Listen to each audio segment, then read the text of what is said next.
what you're looking for. You're not trying to put your foot inside a shoe, you're trying to have a shoe that will fit your foot, not the other way around. There's effectively two types of orthotics. One is accommodative and one is functional. Something that's accommodative is really just trying to accommodate for whatever foot abnormalities we have there that we don't want to functionally change. More functional orthotics do change the way that we walk and the way that we move because it corrects the foot position itself. There's a difference between orthotic-friendly and something that just has an insole. So what do you look for? There are a lot of inner soles that you can remove from a shoe. Then you come along and you put your orthotic in there and there's not enough depth, there's no room, because orthotics are a lot thicker than just a standard flat inner sole. If you're at a shop that offers great service, then these are the things they really should be looking out for the customer that comes in. Welcome to the Comfort Walk and Talk, where every step towards comfort is a step towards a healthier you. We're your hosts, Jeff, Allanah, and Ben. Together, let's transform our lives from the ground up. Welcome to our next episode of Comfort Walk and Talk. Great to be here with Sophie again, who's been with us many episodes, but we're in our slightly different room today. And today's topic is all about footwear design to comfort from a podiatrist perspective. And most importantly, we want to discuss, some of the general things that you identify from a patient's footwear needs, what they specifically need and features in footwear, and then relating back to some of the stuff that we do within our Comfort Co brands. And also, and very importantly, is that this demonstrates how we review our shoes. And Sophie plays a big part with us in terms of reviewing our shoes and the features that we build into our shoes, to meet the particular needs that our customers need and sort of that comfort recipe that we talk about. So before I start, Ben, welcome. Hello. Again. Allanah, welcome again. Hello. And most importantly, Sophie, welcome. Welcome Hello back, again. All right. So first question that I've got to start the discussion is, someone standing all day, from a podiatrist perspective, what's happening at the ground level and what's the first design feature you'd look at for someone that's standing all day? All right, nice way to start. We'll go straight in the deep end. If you're standing all day, there are so many ground impact forces when anyone is weight bearing for long periods of time. So there's certain roles out there, that spend a lot of time on their feet. Hospitality, nursing, the first couple that come to mind, a lot of hours standing on their feet. So really what you're looking for, generally speaking, for most people, is some element of cushioning. So something that's going to help reduce some of that ground impact force underneath your foot, something that's going to give you a little bit of, cushioning can sometimes give you like that real softness, like you feel like you're walking on clouds underfoot. So when your feet fatigue as the day goes on, you're almost getting a little bit of inbuilt recovery, I suppose.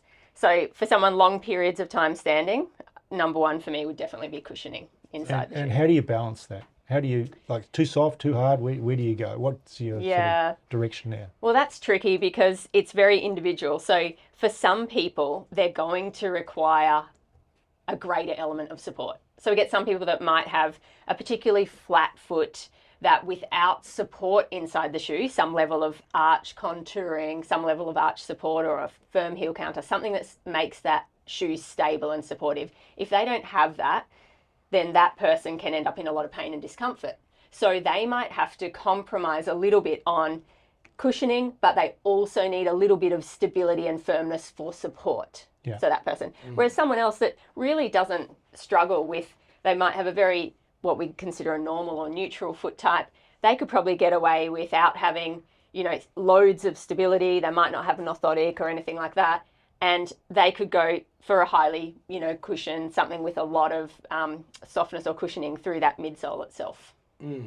So it's a good point you make, because in a retail world, the customer comes in and they go, oh, it's soft. Yeah. The softer it is, the better, because I can feel it's soft.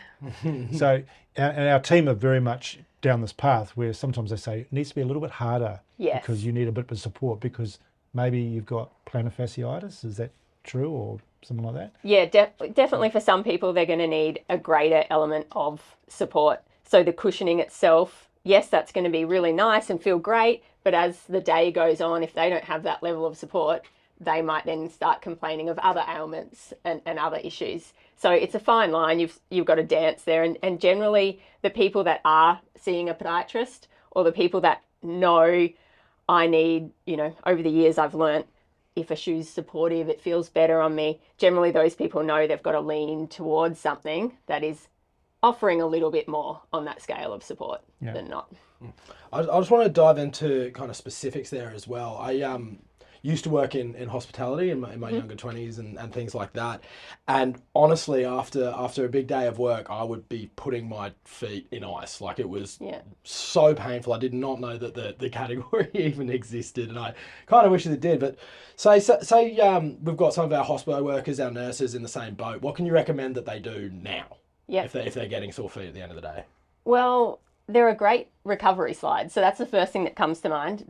You've got an example of one right in front of you too. Right there you go. With the beautiful little leopard strap. Yeah, that's exactly right. So for feet that are fatiguing throughout the day, I mean, we can come back and circle back to what we can do during the day, but certainly post the day, so end of the day when you say drop your feet in buckets of ice, whatever, recovery slides are great because this is where you're getting this cushiony, cloudy sort of feeling underfoot.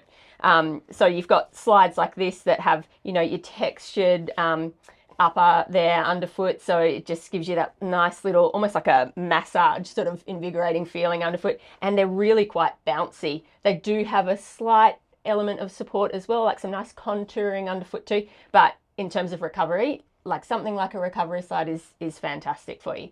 And then you've got to consider what things you could have or should have been doing through the day that would reduce your need for as much recovery at the end of the day. And potentially that's your footwear selection in the first instance. So if you've been in something that's too flat, not elevated enough underfoot, not cushioned enough underfoot, too tight, might be cramping across your forefoot, things like that, then already you're putting yourself in a worse position that you're going to need a heck of a lot of recovery at the end of the day. No. So first and foremost, it's the shoe that you select to wear, and then it's what you can do at the end of the day if you need some sort of form of recovery. So see, my problem is the place where I worked had a dress code, so we had to be in our fancy dress shoes and things like that. And being a young 20-year-old, I wasn't going to get some supportive ones. I was poor and in London, so I got the cheapest possible ones that I could, so I could buy more beer. But knowing what I know now, and this is to all of our hospo workers, everyone there, you can just slip in a pair of orthotics. That insole will make such a huge difference. Well, this market is great now. So back, 15, 20 years ago, there weren't nearly the options that we've got today. So if you went out and you bought a dress shoe, like it could be like a nice black leather boot, and it could have been dead flat. And the sole itself can be an actual hard leather outsole. And we didn't have all these beautiful cushioned midsoles. We didn't have the technology in the shoes and things like that like we do now. There are so many great workwear options that would tick your boxes in terms of uniform requirements. Like they might need to be, dressy, black, whatever, have a small elevated heel. But there's all these features disguised inside the shoe now that no one would know you're in a comfort shoe as such. No.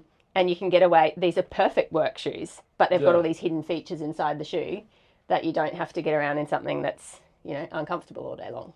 We actually have a range with Shoal that is specifically designed. It's the workwear range, and these things, just crazy. I can't imagine how much better my life would have been back in the day. Yeah, I mean they're slip resistant and oil resistant as well, which is really they've important. really just purpose built it for people that need those features. Because again, with working in hospitality and nursing and all of that, it can be messy. It can be a real thing. That slip resistance is a really, really important feature. You don't know you need it until you need it. So Definitely. So we touched on cushioning and arch support a little bit. I want to shift gears a little bit and talk about, and often it's a phrase I'd like you to explain a little bit more. Hard to fit feet is often talked about. Yeah. So let's talk about the features needed. But before we start that, what are sort of some of the reasons why people are hard to fit?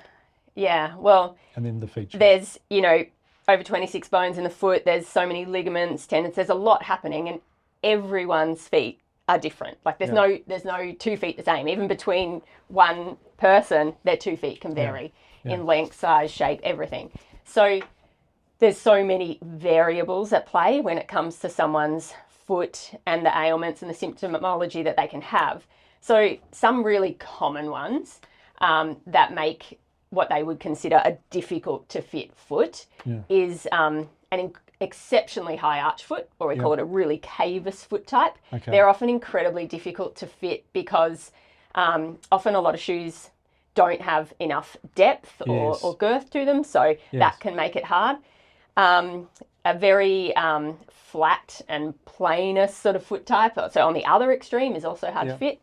But some of the more, I guess, pronounced things that you would see if you looked at someone's foot right in front of you, a really common one is your bunions. Yes. So at the big toe joint, you can have a really pronounced first metatarsal phalangeal joint there, and that can cause not only pain and discomfort, but it can make it incredibly hard to find a shoe that's going to fit or accommodate that. Similarly, some people have a bunion on the other side, on the outside of the fifth toe, which is called a tailor's bunion. That can also cause a lot of issues because you're looking at a wider there was an outside bunion. There is, and I believe, if I'm right, correct me if I'm wrong, but tailor's bunion, that name came about from tailors that would sit cross-legged with their feet tucked under them and have that growth underneath the big toe. I think that's the history of the tailor's bunion. But so if you're wider across the forefoot as such, whether it be, a bunion, a tailor's bunion, or some sort of other anomaly through the forefoot. Some people have neuromas that cause a lot of pain and numbness through the forefoot and broadening or splaying of the forefoot itself. Foot arthritis, maybe? Arthritis through some of those smaller joints and everything as well.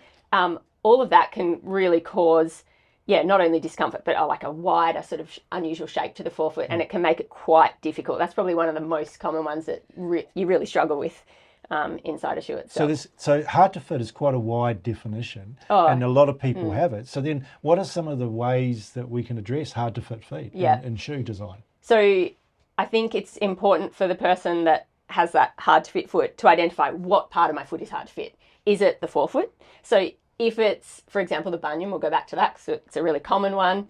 A lot of people would say, I've got a bunion that makes it difficult for the shoe to fit. Then you're looking for a shoe that is going to have some sort of ability to accommodate that width there. So what have we got there? A Naples shoe? Naples, Yep. So it's a perfect example. So across the front of the forefoot here, this whole strip here is made out of neoprene, which is really stretchy material. Yeah. So you've still got a really nice formal looking shoe. You've got all nice, leather upper, but in this part here, it's been really thoughtfully designed because what you're doing effectively is you're allowing that bunion to be accommodated for with extra stretch and, extra movement across the top of the foot there. So that's like one way of accommodating it. Another way of accommodating a really wide forefoot would be looking for something that's got adjustability through the forefoot. And, there's so many fantastic shoes out there with multiple points of adjustability. Here's another example here with 3 points of adjustability. Yeah. So if you're trying to accommodate that for that extra girth, you can do that quite comfortably, quite easily.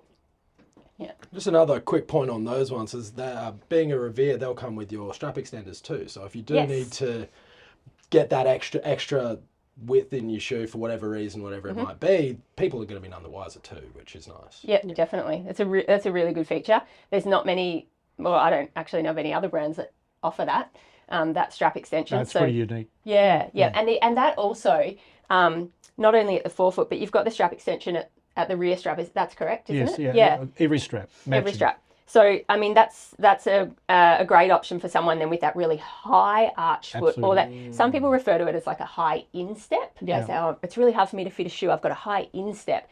And so what they're sort of referring to is more of that cavous foot type that can be a bit difficult to fit in the vamp area of the shoe. And so having a strap extension on this rear strap around the ankle itself there just allows you to get that extra height through that part of the shoe. Yeah, I mean, on the Revere brand, one of the things that we actually pride ourselves is we do 2 widths of most of the sandals. I think all of the sandals now, but we market that we have 4 widths because the strap extensions allow us to take medium to wide and wide to extra wide and down to a narrow and stuff like that. So it's a pretty amazing from a fit point of view. There's a lot of options. Yeah, definitely. You can fit a lot of foot types in there. The more adjustability, generally speaking, the better, because you can make all these changes to the shoe to make sure the shoe fits the foot.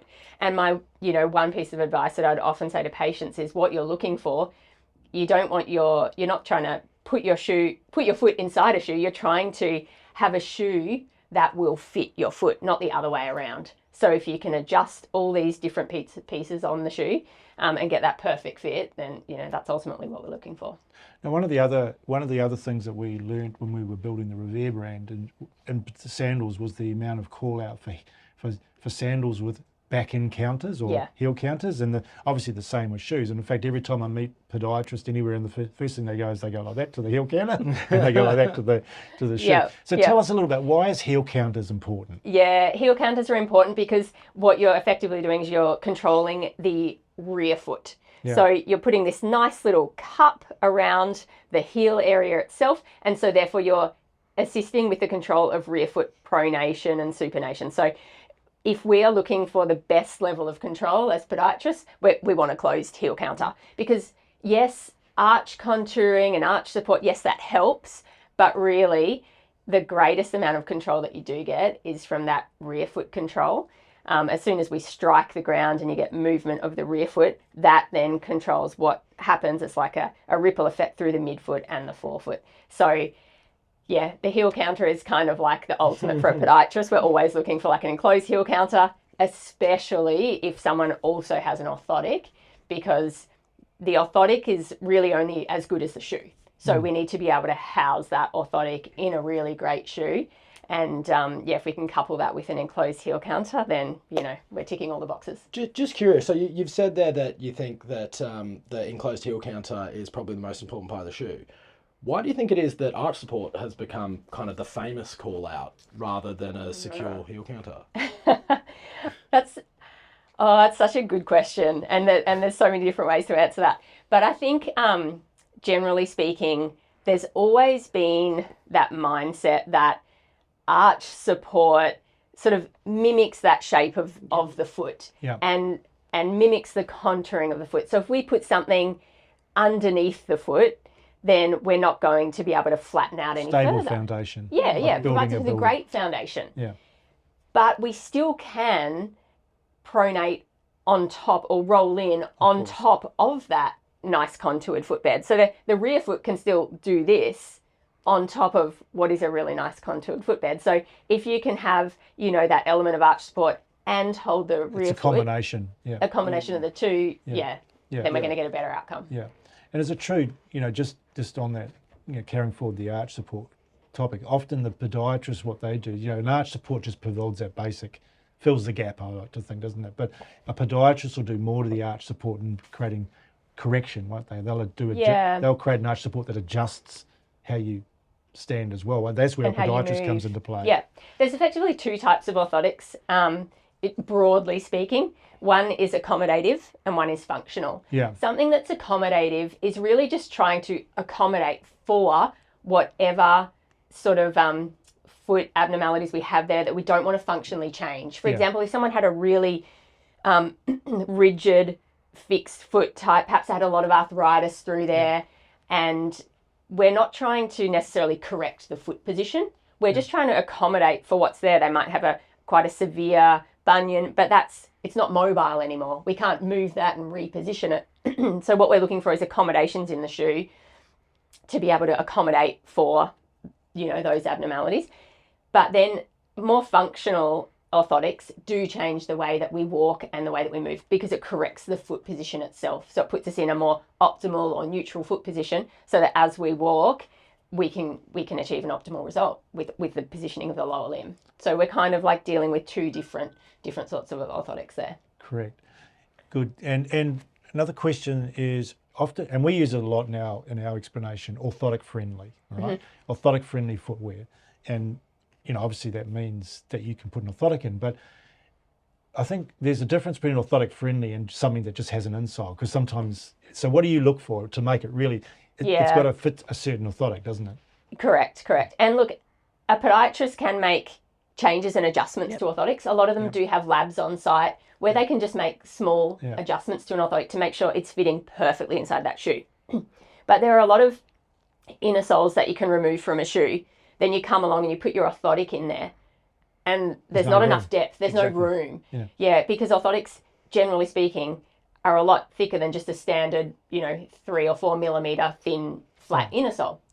So great removable footbeds for us are exactly that. They're a full removable footbed. So I know I've got some examples of them here, but like when you actually take out the entire inner sole, what we're doing is we're creating more than enough depth to accommodate or house an orthotic. And I know it's often really tricky in sandals because the footbed itself tends to just sort of sit on top of the outsole and be quite thin. But I know, I mean, this is going to be a little bit of a trickier one to pull out. But you can see in this Revere sandal here that we've got a huge amount of depth there. That once we pull this out, we can replace it with a really decent orthotic. And then not only that, you can see how that inner sole or that footbed, when it's removed, actually your orthotic's going to drop into this outsole of the shoe. So it's created like a really great housing for the orthotic to sit into. So it's true. It's not every shoe within a removable inner sole is just going to fit an orthotic. And we created the last of our shoes, the shape that we build the shoe around. We actually had to increase every last to make it fit the standard of what the podiatrist says was generally orthotic friendly. And for that reason, because the traditional last doesn't often allow enough space for something that's going to give room. Correct. Yeah. You won't be able to fit the orthotic in. That's right. Yeah. Yeah. So apart from the depth of the shoes, are there any other red flags that you see in shoes or people should be looking out for in choosing the right shoes for their orthotics or their condition? I do love a sandal that offers coverage around the sides of the foot as well. So this is an example of one that does it on the medial or inside there. So you've got that extra strip so that if you put an orthotic in there, it's disguised. Yes. It's disguised. We do that in all the shoes. And that's fantastic, because it's really hard to find a sandal where you can disguise an orthotic. But definitely in something like this Revere one here, you definitely can disguise the orthotic. And that was designed by podiatrists, that feature? Yep. Exactly. Yeah, and that's perfect for it. The other thing that I'm always telling patients to look out for, if you're going to put an orthotic inside, whether it's a sandal, a shoe, whatever it might be, look for adjustability. Yes. So if we're going to make a change, we'll use this again as an example, if we're going to decide we need to add more forefoot support, we need to change the angling underneath the forefoot, that can change how high the patient is going to sit inside the sandal or shoe. And so therefore, if we've got adjustability here, we've got more than enough option to be able to play with what control we're trying to use for the patient. And what about the sort of the stability of the shoe? Because often, the bend test, I call it with podiatrists, where they can bend a shoe, they go, none. So tell us what that means, torsional stability. Torsional stability. So a lot of podiatrists will grab a shoe and they're twisting it this way to check for the torsion of the shoe. They're looking for something that's really stable in that direction. Leave my shoe alone. And then they're also often, they're doing it this way as well and testing How do you walk like that? Where the bend is. So I think, ultimately, if you're walking in a shoe, the part of your foot that bends is the forefoot. So what we're looking for is a shoe that is bending at that position, at the ball of the foot, exactly like this shoe is doing. So that's where we want the flexion point. You'll see some shoes will have flexion grooves underneath and so forth, but that's where we want the flexion happening. Then all through from the back heel counter through to that forefoot, generally most podiatrists are looking for support there. So they're looking for something that is just going to be nice and stable in that part of the shoe. So that's what the twist test is for. Oh, the twist test. Yeah, I should get on to the twist test. Yeah, twist test. You did a little bit of testing for the torsional movement is really just testing how stable the shoe is. I just love turning a shoe. I say, how do you do a foot like that? It's a test. So generally speaking, the more supportive the shoe, the less torsion you're going to have. So this is an example of a really great supportive shoe because we don't have little to no torsion at all through there. So we know it's a really nice stable shoe, also really nicely cushioned, which is another plus there, but just bending in all the right places where we want it to bend. Yeah. I'm just curious, having worked a lot around people's shoes and what makes a good shoe and everything like that, can you point out if you saw someone wearing a pair of shoes that you know would be bad for them? Can you point them out from a mile away?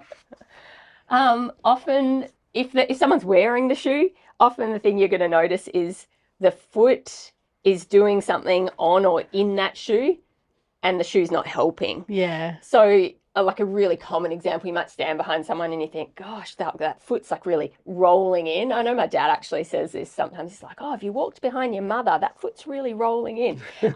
And so oftentimes then you say, yeah, well, you know, it's natural for our feet to pronate. If you want the shoe to hold your foot in the right position, then the shoe needs to be nice and stable, have enough depth, you know, hold the foot up exactly how it needs to be.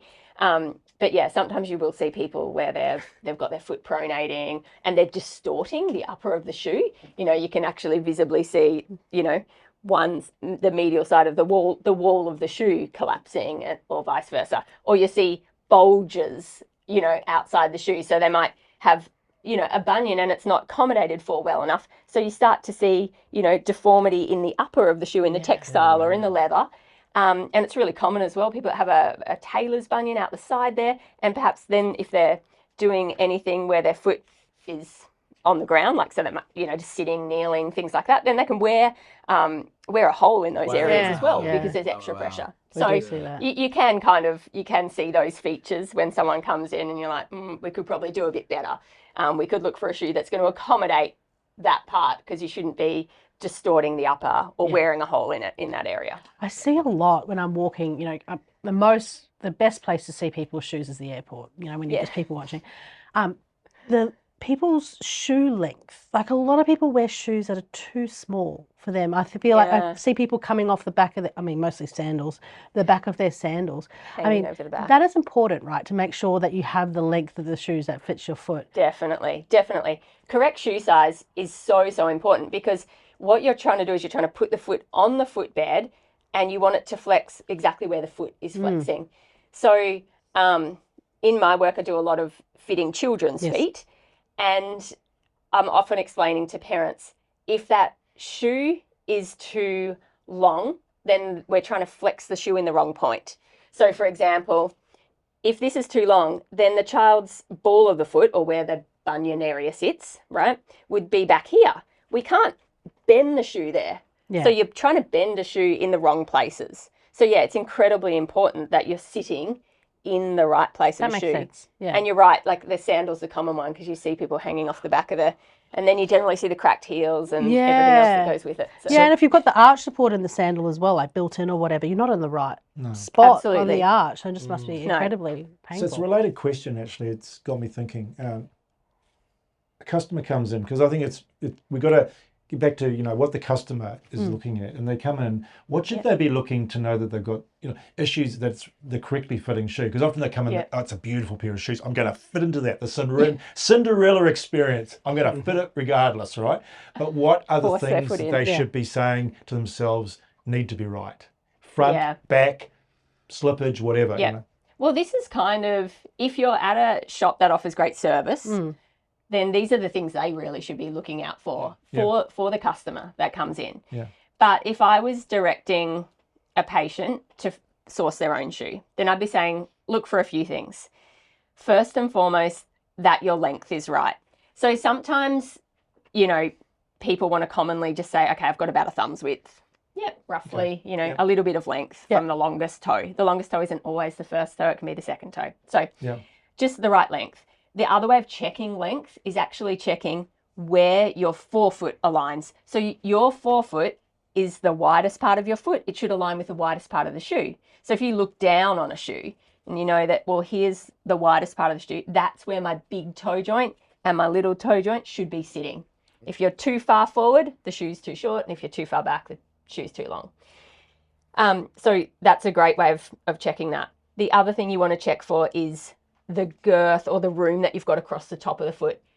Great if you've got adjustability, because then you can just make sure the shoe fits perfectly across there in terms of the girth and the fit across the top of the foot. But if you don't have anything, if it's more of an enclosed shoe, then just running your finger sort of across the top, you want to have a little bit of movement in the textile or the leather or whatever it might be. You don't want it so firm that, you know, you're starting to see like bulging out the top of the shoe, and you want to just loosely be able to, you know, slide your pinky finger in underneath and just make sure, I've got a little bit of give there, a little bit of room, so it's not too firm across the forefoot. And then the other feature that you can look for is just making sure that that heel counter is nice and snug around your heel. If you're walking and testing those shoes up and down the shop and you've got a bit of heel slippage, then potentially you've got not the right size. So is there solutions for that if you maybe you can't, the small's too small, the big's too big? So is there solutions to make that shoe work for you? Or well, potentially something like a heel slip. There are some solutions that you can put inside the shoe. For example, a lot of podiatrists will put like a little heel grip around the back inside their shoe. You can do something like that to help reduce heel slippage. But I'd probably be saying you can probably look for a better fit shoe. So for example, if this is a perfect example, let's say you've got this on and then you're getting a bit of heel slip. What about if we just went for something that just had a strap across the top of the foot just to hold your foot in there and give you a little bit more security? Okay. Yeah. That's a fair point. Now, there's another question. That shoe you got there is a beautiful, we call that an almond toe. Like it's got that sort of pointed toe. But there's a lot of shoes, and we have them in our range, where it's got a little oblique toe. It's got, it's quite a wider at the front. So why both shapes? Well, because there's so many different foot shapes is the answer to that. So there's some people like to describe them. You've got like a Morton's shape, which is a different parabola to your toes, an Egyptian foot shape, different parabola. So different foot shapes will fit different shoes better than others. So that's a great feature to look out for if you're out there shoe shopping. So for example, here, if you've got that sort of longer second toe, this sort of a shape's great. If you, however, have more of a, like you were saying before, Jeff, like that oblique sort of shoe shape, better suited to the people that have the toes that are running biggest to smallest straight down like this. Sure. And oftentimes they tend to be more of a broader foot type as well that goes along with it. But definitely if you look down at your foot and you look at the shoe and you should be able to say, does that look like the shape of my foot? You know, it really is that simple. You want the shape of the shoe to match the shape of your foot. So is that what there's been a big rise of barefoot shoes? Is that what they are trying to accomplish, is to make sure that, I mean, you're not too tight at the front, or what are they trying to do with their shoe? The barefoot space is a sort of a space of its own as well. And there really is a movement there. I would say particularly for older people, I would say be very careful trying to move into a barefoot space because we tend to have a lot of ailments and things like our arthritis and things like that really, if we've been in a supportive shoe for a long time, you might cause a lot of problems going back to trying to spend a lot of time barefoot. The whole barefoot movement is really around trying to allow the foot to move naturally and over all of, undulating terrains, different surfaces and so forth. But the fact of the matter is we live in a world that is like, a concrete jungle. We work on flat, dead hard surfaces. If you were a nurse all day standing up barefoot, I think you're gonna complain a fair bit at the end of the day. A fair bit, So, it's why this comfort space is so great now and so big. Like people spending so much time on their feet for long lengths of time in an office space, in the kitchen, in wards, that they need something that's going to allow that shock absorption, that comfort, and so forth. So we should be still looking for support. Yeah, generally, yes. Excellent discussion. I think it really does provide some really good tips for our customers. In our Comfort Co shops, our team, and our website, and, we really spend a lot of time educating our team about a lot of these principles. And we very much, as you can see, we take a lot of the input from our podiatrist community, Sophie and a lot of others, and build those features into our shoes. So thanks for the straightforward discussion, Sophie. No problems. Thank you, everyone. See you next time. Thank you. Thank you. Thank you for joining us on the Comfort Walk and Talk by the Comfort Co. If you like this episode and you got something out of it, we would love your support with a 5-star review on Apple Podcasts and Spotify. Don't forget to subscribe on your favourite channels and never miss a step on your journey to comfort. Please follow us for more insights and updates on the Comfort Co social media channels. Until the next episode, see you later.